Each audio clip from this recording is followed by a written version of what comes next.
Jumlah kematian pasukan pertahanan Israel atau IDF terus meningkat selama operasi banjir Al-Aqsa pecah pada 17 Oktober 2023. Tentara rezim Zionis mengakui jika tidak semua prajurit yang diterjunkan ke medan tempur bisa memahami taktik perang.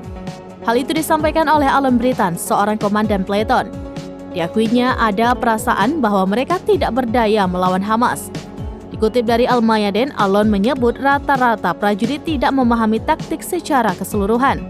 Akibatnya, posisi tentara Israel semakin memburuk. Ia lantas mendesak pihak berwenang agar menemukan solusi bagi tentara cadangan yang akan diikutkan perang. Sebelumnya, pasukan pendudukan mengumumkan tewasnya 4 anggota IDF.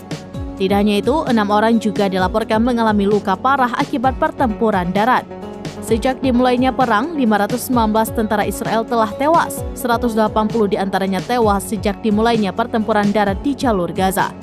Selain itu, 1042 tentara telah terluka sejak dimulainya pertempuran tersebut.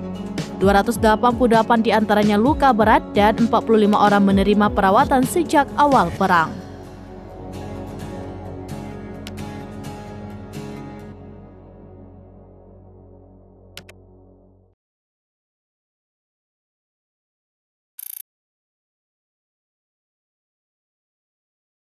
Download Tribun X sekarang, menghadirkan lokal menjadi Indonesia.